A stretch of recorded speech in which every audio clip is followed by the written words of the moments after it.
It's the Life of a Philly Fan podcast. I'm Aiden Powers. I'm here with Vince Sion.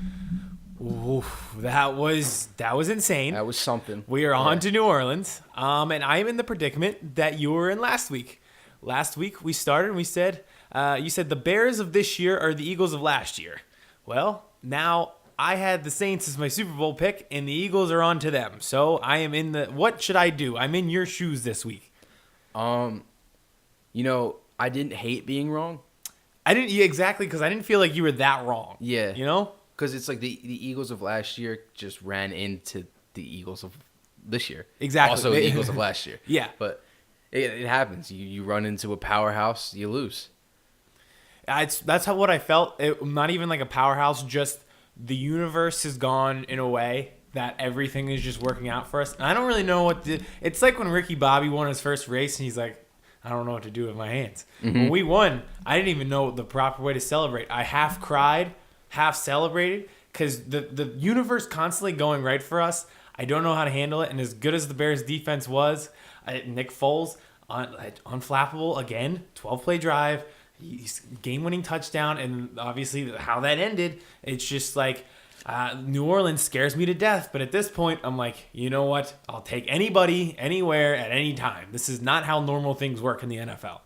You know, in like a mafia movie where like the hero of the movie has like I can't think of a specific instance where this happens in The Godfather, but like the guy's got a gun to his head. Like the guy that's more powerful than like the main character has a gun to his head, and he kind of just like closes his eyes and accepts it. That's kind of what it feels like going into the Saints. Like it's in the Saints' hands. The Saints have to blow the game because you're not a superhero. You're not going to catch the bullet. The Saints, like the gun has to lock. Like you're not going to dodge the bullet. Just sit there. If it comes, it comes. If the gun jams, the gun jams. How about this? The episode of The Sopranos I just watched where they tried to whack Tony Soprano, and it was windy that day, so it hit his orange juice instead of killing him. Yeah. That is what the ball hitting the goalpost twice was, and that's what you're kind of going with this week. Yeah, I know we're all a podcast of positivity, but I have to put out there this tweet that we saw a little while ago. Oh God! I have to put this out there. I was all in, and now I'm not as in. Yeah, I'm a little wary now. This was ultimate pump up.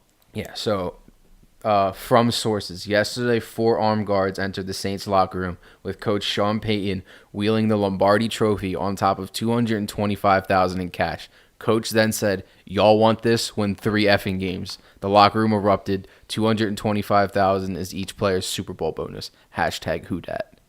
I'm nervous. I don't like that at all. I don't like that. And here's one thing positive-wise that I'm going into this game with. So you brought up the Chiefs' defense not being that great. Pass defense for the Saints, pretty bad. Like bottom half of the league, bottom one quarter, really. They're looking like 29th in the 20s, late 20s on pass defense and different secondary measurements.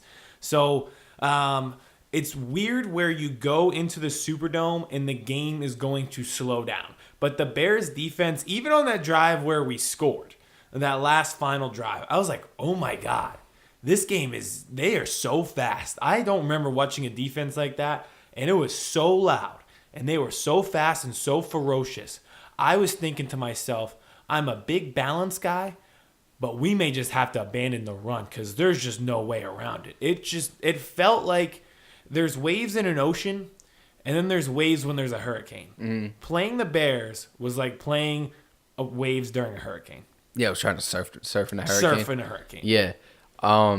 In the fourth quarter, I was 100% certain we were losing by that time in the fourth quarter when they scored that last touchdown. Before the Bears scored their last touchdown, I was 100% certain that we were losing that game. Because I was like, you can't give a team like that life at home in the playoffs in the fourth quarter. Yeah. Yeah, I know exactly the point where you're talking about too. Like it was like we got back-to-back first down, and then we gave yeah, exactly. And I just felt like, okay, the defensive line, they've caused a little bit of pressure. Maybe they hit Nick Foles' hand on that time where he threw it into. I hope they hit his hand because what the hell else were you looking at? There were 4 guys there. Anyone could have intercepted it. And I was thinking maybe they got some pressure then, but they really haven't. Is this now the time? All right. At some point, they got to get to us. And like I said, it was like surfing in the hurricane, but we staved off as long as we could. And I just feel like they're going to walk into New Orleans, and it might even be a breath of fresh air. Like, they're going to be like, Lane Johnson and Jason Peters. Jason Peters, God bless his heart. We've made fun of him all year for being like the dying Oh my dog. God, yeah, we didn't even talk about that. They switch Khalil Mack to his side, and he holds up. He's gonna look across this week and just breathe. He'll be like, "Oh my God, They switched 27." Khalil Mack played that game. Oh yeah, he was out there. I think this Saints game is going to boil down to, it's going to be a tale of bulletin board material. I was gonna get into that. Yeah. Two people that I would never want to piss off: Malcolm Jenkins and Jason Peters. The Saints have seemed to do that. Obviously, with Malcolm Jenkins running the score up and flipping off Sean Payton, that was awesome. I love him. I've said this before. Yeah. I'm building his statue when it's all said and done. Of him flipping off Sean Payton. Yes. Well, it could be that. Anything, really. Him and the ski mask sitting there like that. Anything. But he said it after the game, and then Jason Peters says, we got in there, we got humiliated. It's not going down like that last time. I'm not going to ignore the universe, and I'm definitely not going to ignore Malcolm Jenkins and Jason Peters saying it's going different this time. You know, like, those are our leaders. Anything they say goes. I think everyone's listening. It's going to be different. Exactly. If they say it's going to be different, guess what? It's going different. Yeah. Did you hear the one that wasn't Coach O that put worms in his mouth? It was two guys are fishing, and So not Coach O. oh, he told a story about two guys fishing, and the one guy's not catching anything, and the one guy is. He said, "How are you catching all these fish?" And he said, "You keep them in your mouth to keep the worms warm." He was like, "How do you do that?" He's like, "I gotta do it to feed my family." And Coach O pulled the worm out of his mouth. He's like, "You're gonna feed your family," or something like that. Wow. If we win, will you put a worm in your mouth? Absolutely not. Well, what if we win in a blowout?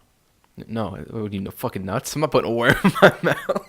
Why not? Because it's fucking gross. The Well, yeah, but we would win.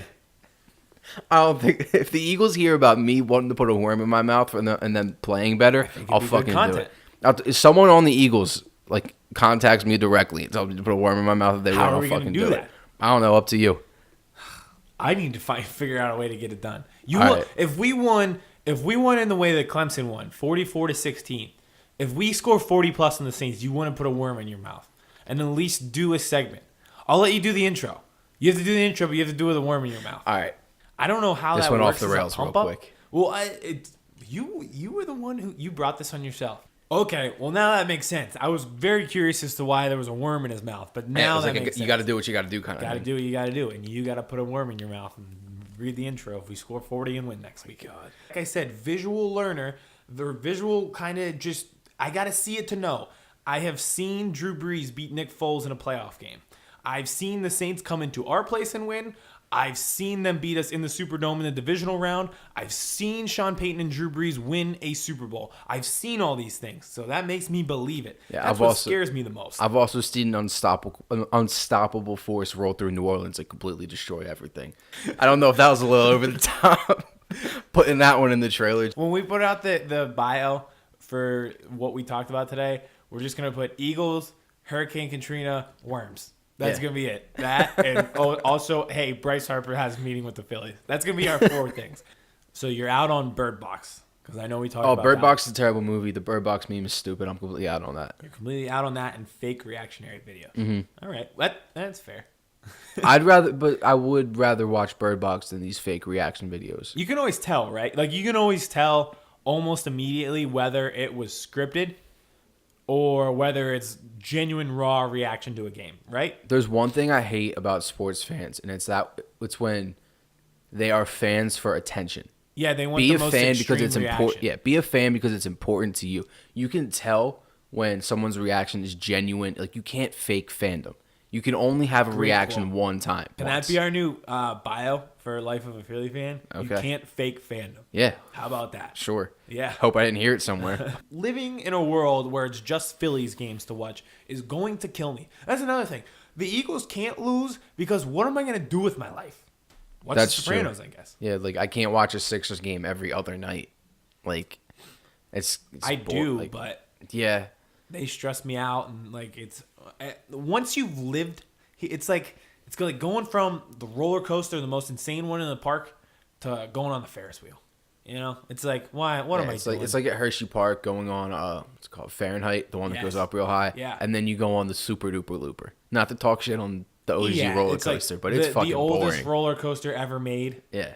Or the newest one that they have where you just go down at a 90-degree angle and you're like, either I die or this is going to be the best time of my life. That's what watching an Eagles game is like. Either I'm going to die or it's going to be the best time of my entire life. Watching the Sixers, Eagles, Flyers, or Sixers, Phillies, Flyers, everything like that, it's basically like going on the roller coaster with one loop. You're not going to die. Your heart may skip a beat at some point, but it's just going to be another ride. I can't believe I have to care about the Phillies signing Dave Robertson. But here we are. I can't believe I have to care about that because nothing else is going on in the Phillies arena. World. Yeah. Like, I shouldn't give a shit about this right-handed reliever that they're signing in their bullpen. I should just be acknowledging the fact that they added a reliever. I actually cared. Like, because it was something. Yes, exactly. Like, do something interesting. Sign Manny Machado. Sign Bryce Harper. Do something. It's like the guy with the stick. Yeah, do something. Like when Peter puts the kid on the desk, he's like, "Do math. Do math. Do math." Make a stupid decision. I don't care. Do something that. No. Oh, don't. But or don't. Do something interesting at the very least. It's so boring. Like, I love baseball, and like I understand that it's boring to some people. But this offseason that was supposed to be huge, the anticipation is literally killing me. Yes. I just want them to sign somewhere. It doesn't even have to be with I just want it to be. Finish it. You got to make a decision. You got to make a decision. It's like in The Office when Kevin can't decide whose cookies, Girl Scout cookies, he wants to buy. Either Daryl's or Toby's. He doesn't know. And they're just like, look, man, you got to make a decision. Manny Machado and Bryce Harper, they've got to pick the Girl Scout cookies that they want. Do you want the Thin Mints? What do you want? The visual of Machado or Harper being Kevin and the Phillies and Yankees being yes. Oh my God, that's so funny. Being Toby and Daryl. That's so funny.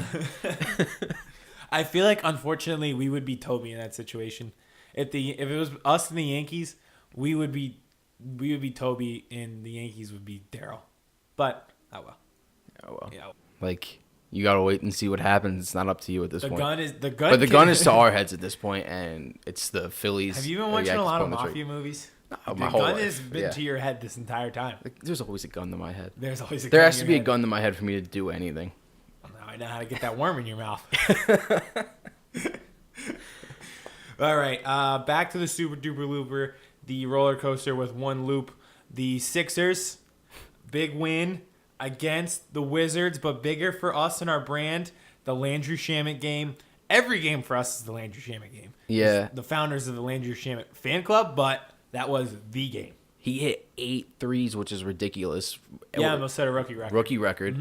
Mm-hmm. 29 points. 29 he ended up with. That's a huge Landry Shamet number. Yes. Landry Shamet is Avante Maddox. Yes? Yeah, run with the take. Both rookies. Both guys you didn't expect to make an impact this soon or at all. Yeah. But both having a huge impact. Not season saving, but I mean, without them, where would we be? Mm-hmm. Technically season saving at that point, then. And both guys who key because of where they were drafted late in, like, obviously there's only 2 rounds in basketball compared to 7 in football, but both late for the respective leagues, panning out more so than players drafted there would. So this is it. Vince may eat a worm next week as he does the intro, hopefully. So it's just another reason to root for the Eagles this week. Just another, the guns into our heads, there's nothing we can do. There's guns to our heads. We just got to hope that they shoot the orange juice glass and put a worm in our mouth to feed our families. All right. That's it. That's all we got. We'll see you next week.